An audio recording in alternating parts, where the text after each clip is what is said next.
পয়লা ফেব্রুয়ারি 2026 লোকসভায় পেশ হতে চলেছে দেশের অন্যতম গুরুত্বপূর্ণ দলিল কেন্দ্রীয় বাজেট 2026-27।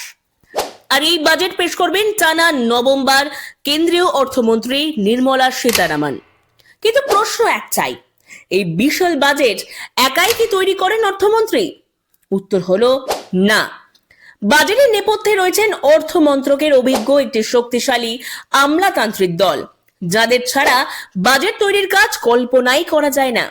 আজকের ভিডিওতে জানবো বাজেট তৈরিতে কারা কারা অর্থমন্ত্রীর সবচেয়ে বড় সহায়ক, কে ঠিক করেন কোন খাতে কত বরাদ্দ, কে দেখেন কর কাঠামো, আর কে লাগাম টানেন সরকারি খরচে। চলুন একে একে চিনে নেওয়া যাক এই সপ্তভুজা টিমকে। প্রথমেই যার কথা বলতে হয় তিনি হলেন অনুরাধা ঠাকুর, অর্থনৈতিক বিষয়ক সচিব। তাকেই বলা হয় বাজেটের মুখ্য কারিগর। 2026-27 আর্থিক বছরে কোন খাতে কত টাকা বরাদ্দ হবে তার চূড়ান্ত সিদ্ধান্ত তার হাতে। এমনকি বাজেটের মূল নথি প্রস্তুতির দায়িত্ব এই দপ্তরের। 1994 ব্যাচের হিমাচল প্রদেশ ক্যাডারের এই IAS অফিসার 2025 সালের 1 জুলাই দায়িত্ব নেন। উল্লেখযোগ্য বিষয়, দেশে এই প্রথম কোন মহিলা অর্থনৈতিক বিষয়ক সচিব হলেন। এরপর আসে কর কাঠামোর দায়িত্বে থাকা ব্যক্তির কথায়। তিনি হলেন অরবিন্দ শ্রীবাস্তব, রাজস্ব সচিব।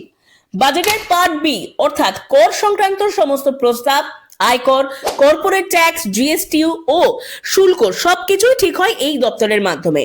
রাজস্ব বৃদ্ধি কিভাবে হবে, সরকারের কোষাগার কিভাবে ভরবে, এই প্রশ্নগুলির সবচেয়ে বড় দায়িত্ব রাজস্ব সচিবের কাঁধে। অরবিন্দ শ্রীবাস্তবের কাছে এটাই প্রথম বাজেট রাজস্ব সচিব হিসেবে।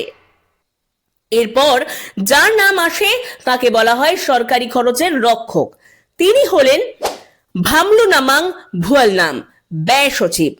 সরকার কত খরচ করবে, ভর্তুকি কত দেওয়া হবে, কোন প্রকল্পে অর্থ যাবে, সবকিছুর হিসেব রাখেন ব্যয় সচিব।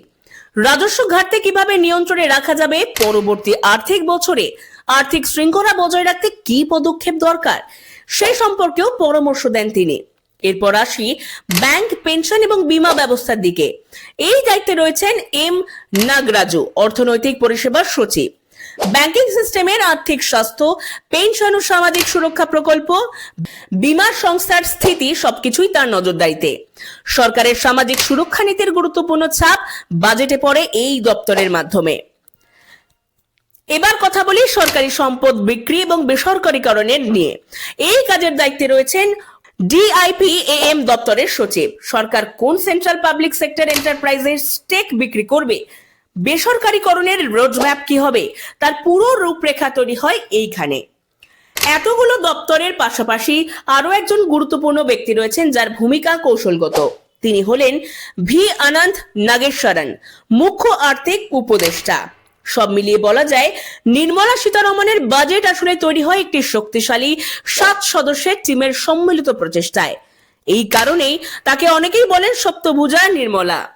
এখন দেখার এই টিমের তৈরি বাজেট 2026-27 সালে দেশের অর্থনীতিকে কোন পথে নিয়ে যায়। সব নজর 1 ফেব্রুয়ারির দিকে।